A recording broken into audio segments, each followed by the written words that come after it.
Gainers. So welcome to episode 3 of our podcast, Gein in Colour 2.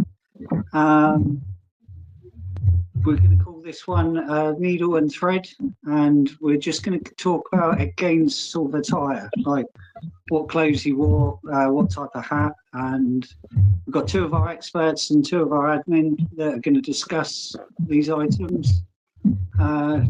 Gents, do you want to just introduce yourselves quickly? Larry? Larry, I'm one of the admins in the Gein in Colour group. Jamie? Hi, I'm Jamie Phillips. I'm one of the admins of the Gein in Colour discussion group and colorization artist from upstate South Carolina. Right. Anyway, welcome, gents. Right, so should we start off with the obvious, the hat? The hat. So talk to me about the hat. I know very little about the hat, and some people would like to ask some questions. So do you want to go ahead with the hat? Well, for certain, the hat was a red and black, I think Larry will be able to correct me on this, a Mackaloff style plaid. You'll have to correct me on my pronunciation there. It's pronounced Mackinac. Mackinac. And it was a... Yeah, kind of like this. This is considered a Mackinac pattern, plaid pattern. Yep. It was red and black in color, and the brand and make is unknown, although some of the closest experts and a few of us have spent years and determined that it is a copy of a mid-1950s Woolrich, a copy in that plaid style. An existing example has not popped up. If you look closely on Larry's table there, the hat in the middle would be called buffalo check plaid, which is the most common you'll see. Actually, both of those are, but on the far left on my side, it's a bit closer to the pattern Ed would have had, although not exactly. This is also a corduroy cap that Larry is currently holding. Ed's cap was wool, similar to mine. Mine is a 1954 Woolrich, and it looks a bit orangish in this lighting, but it's a deep red color. I'll remove this real quick. Has the ear flaps on the inside, and this is what we think Ed's cap was based off of, because in terms of shape, it matches his best. But in terms of make and model, that has never been confirmed and might not ever be confirmed. This one here is also from the same time, also confirmed to be the same Woolrich Jamie is wearing. Same time, just the check pattern. The buffalo check pattern. So just out of interest, how much would one of those set you back now? It definitely ranges. Best place I found them was eBay and Etsy. They range. Some people kind of ask a lot for them because they are vintage. The actual Woolrich here I got really cheap. I think I got this for like $30. This one I got for $6, but it was with another hat. It was a two hat deal for $6 on eBay. That was quite a steal there. This one's a little more rare. This one I think was like 60. And then the one I am wearing currently was more like 80, because I've never seen this hat in my entire life, and all my research on these hats, I've never seen it red, black, and yellow. So this one I paid a little bit more for because I've never seen anything like it in all my years of researching this hat. So we have to talk about colour, and I'm just playing sort of devil's advocate here. How can you tell me that it's red and black? He wore a red and black hat.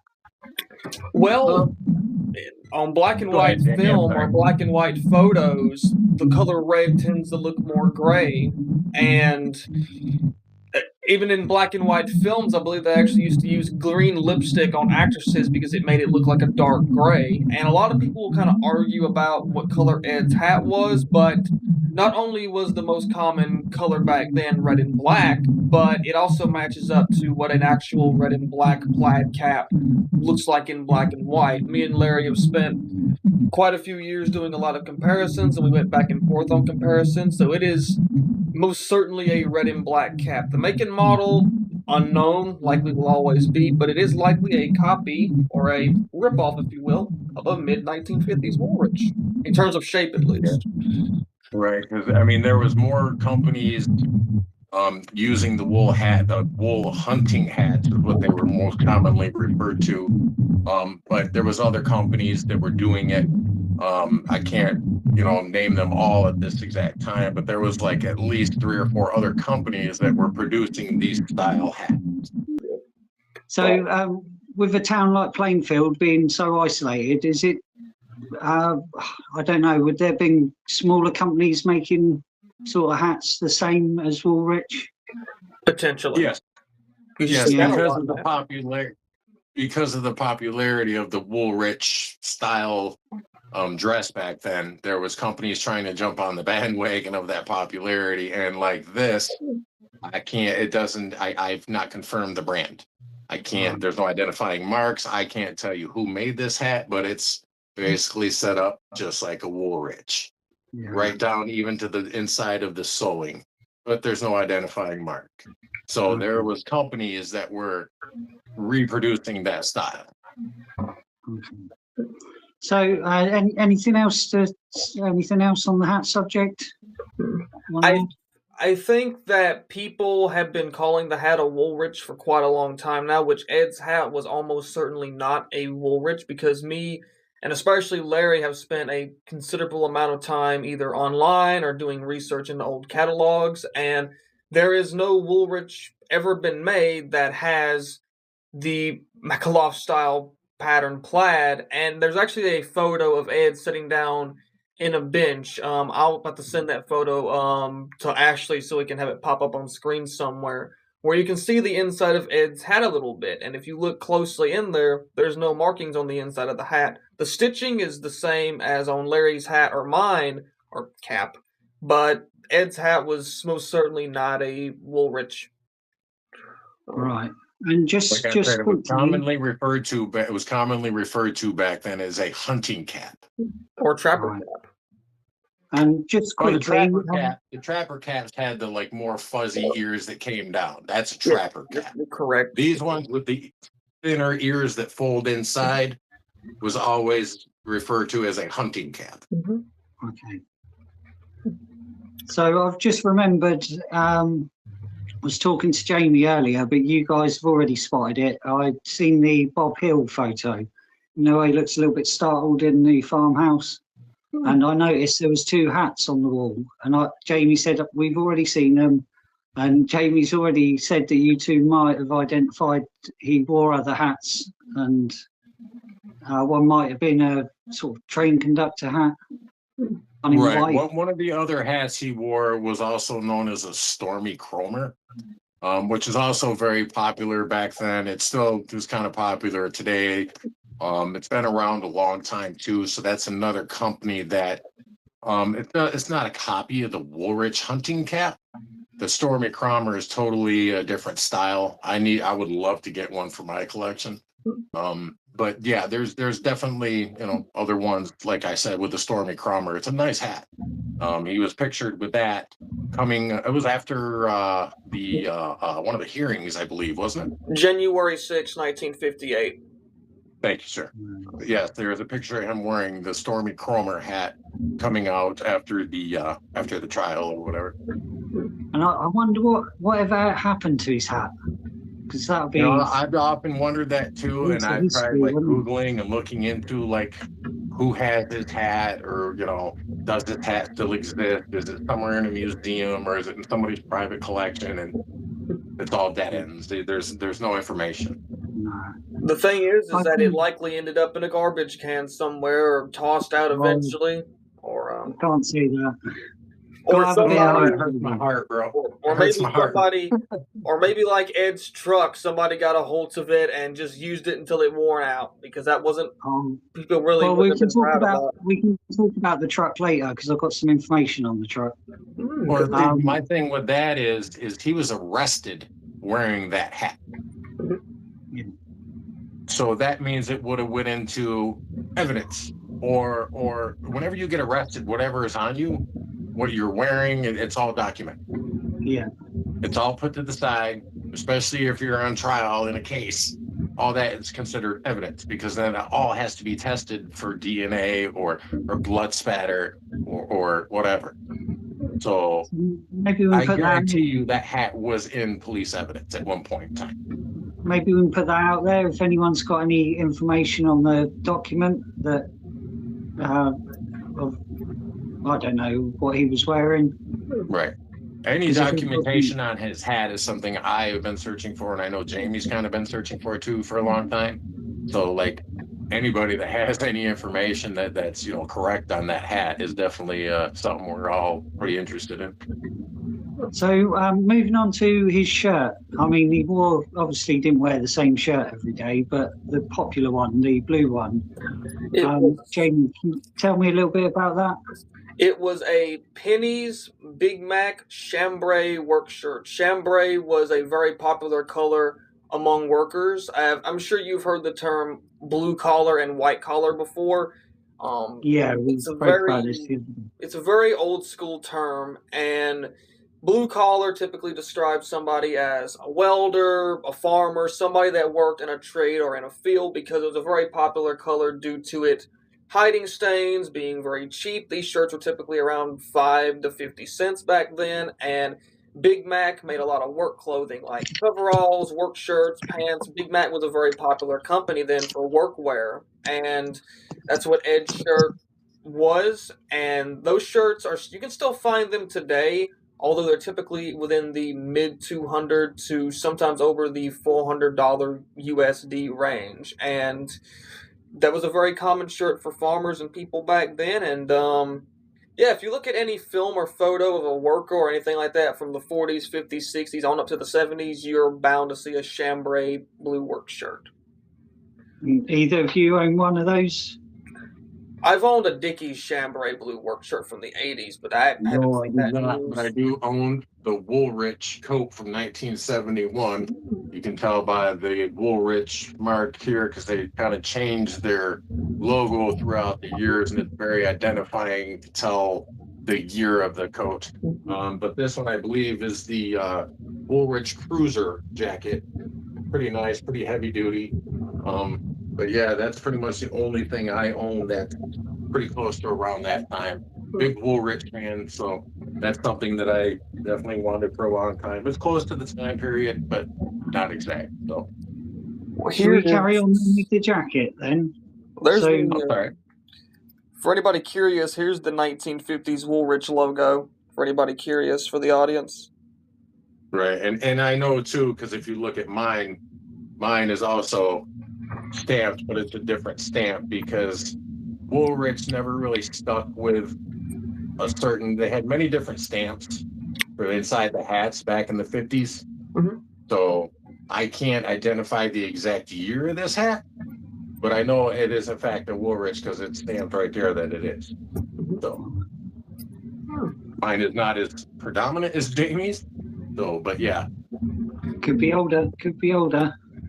Right. So, I can't. I'm gonna guess it's from the 50s by that stamp, sometime in the 50s. Should we carry on with as you were talking about your jacket? The type of jacket Ed was wearing, especially going to court, the arrest video. Sorry, I've been told it was a black jacket. Can you tell me a little bit more about that?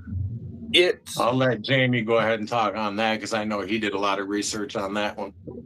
Ed's jacket that he's seen wearing in November of 57 is a black wool zip King-O wear size 38 regular jacket from the 40s. And you can tell it's the 1940s model due to it having the wider collar. The ones from the 50s and even the ones of the 60s had a much shorter collar, but they were made from a heavy-duty wool material, and his was almost certainly a size 38, which is closer to the medium range. A size 36 in jackets for men is typically on the small side, and you can see the jacket doesn't fit him quite perfectly. It's a bit baggy in some areas, and can't really find a whole lot of information about the King-O wear jackets, although they seem to be somewhat popular in Japan because there's a lot of people in Japan that collect them, and you can still find them occasionally on eBay or Etsy. They typically go for around the $300 to, I've even seen some go up to the $500 USD range. So they're quite rare, very much expensive, especially the 1940s era ones. I'm just blown away with this, even down to the size of what jacket he wore. Well, An estimate, Well, it but makes sense because if you think about Ed's height, I think he was what, between 5'8" and 5'10", something like that. He was very short. five He wasn't a seven, big man. 5'7", 140 There you pounds, go. I believe. I know he was Yep. 5'7", but I believe he was around the 140 range. So he's 20 pounds heavier than what I am. I'm 128 pounds. Yeah, Ed was not a big man, so it makes sense with the size and stuff that it would be more like a medium with him. But he had big hands, so maybe we can go on to the gloves, Jamie. There's that popular photo covering his face. This photo right here, you mean? That's the one in the car. So he had quite big hands, didn't he? And do you know anything about the gloves he was wearing? Well, only thing I can tell you about the gloves is that they were red, because there is a newspaper article specifically stating that they are red gloves, and they were a pair of red basic cotton gloves, most likely. A brand is pretty much unknown. He likely picked them up in Bernice Warden's hardware store at one point, just my guess. And not, like I said, there's really not a brand that's known. All we know is that it was a darker red, likely made from cotton. I highly doubt they were insulated, because you can tell they're kind of thin, because when he stretches out his fingers, you can actually see the wrinkles on his knuckles, if that's the correct term. So, yep, it is kind of odd knowing that the gloves he wore were red. A lot of people assume they're either gray or a dirty white, but they are 1000% red. And I think we've got a nice colorized photo, haven't we, of the red gloves and the red hat with the black jacket. I'll have to pop that one on as a slide. I'm currently working on one of those photos as well, colorizing. What, the hand scene? They aren't gloves, but I have red mittens. It would have been like that, kind of. They go with my hat and my glove, and they're modern, they're thin slates, but they match my hat and my coat so well. But I was like, you know what, I'm going to keep these with my coat, and they're pretty warm, so. Do you have a little bit of I heard string? they were red. I'm like, oh yeah, I'm definitely wearing these though. Larry, do you have a little bit of string going through them so you don't lose them?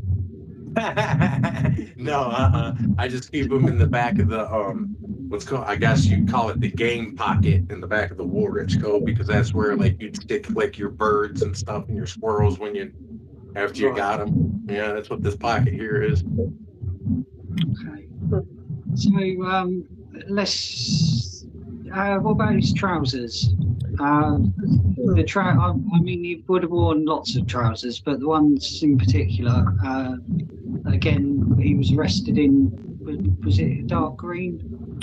It was either a dark green or a brown pair of basic work trousers from the 50s. I'm not really familiar with pants that era, so you have to forgive me not being the most educated in that department, but a lot of pants back then just kind of looked the same, and I've tried to do some research and can't really figure out much about them.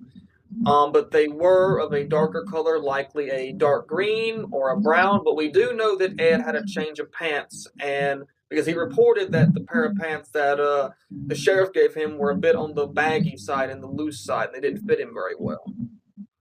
And there's a picture of him in those trousers, though. Yep, and it's from the back. I know what photo you're talking about, where it's him from behind, and you can kind of see them just bagging off of him. No, I'm gonna have to hunt. I'm gonna have to hunt for those pictures.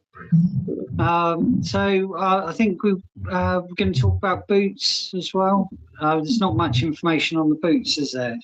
That he was wearing. The boots, for the most part, were rubber boots. They were rubber snow boots, again, make and model unknown. There's also some examples of vintage flight boots that look very similar, but I know for a while people assumed that they were engineer boots, which they aren't. Engineer boots are typically made from leather. They're typically worn by bikers, or back then they would have been worn by greasers or, workers and things of that general, but they typically have a different style sole, and they're almost always made of leather. The boots that Ed was wearing in November 57, you can actually see they have a strap where it can be pulled tight, and they were most certainly made out of rubber. They were likely rubber snow boots, which makes perfect sense considering the climate he came from, which was Wisconsin, which is known for its cold, snowy weather. Yeah. Okay. So we've talked about hats, we've talked about the shirt, we've talked about the jacket. We've talked about his trousers, we've talked about his boots, and we've talked about his gloves. Is there anything that you want to add to his clothing? I'm trying to think. Anything interesting?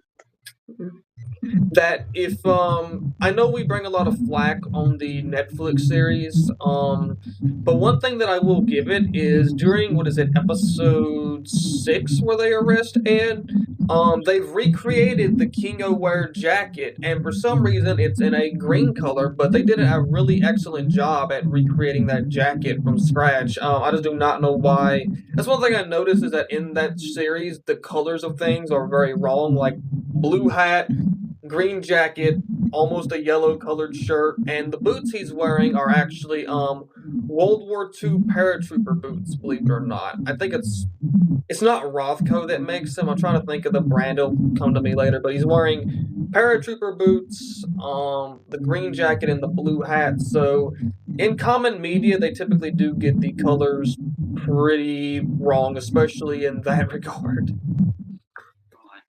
So you're just saying that Netflix got it wrong again? Yeah, that's a common thread for that series. Okay. All right. Well, thanks, Jen. So, I mean, I've learned a lot. I'm sure the guys have learned a lot. So, Ed didn't use a washing machine, did he? Didn't have one back then. No. No, all hand washed, I suppose. All hand washed. I actually have one of those. I have a friend of mine that has one of the old school washing boards from the 30s. They're kind of common around here. Sorry, I dropped that little joke in there.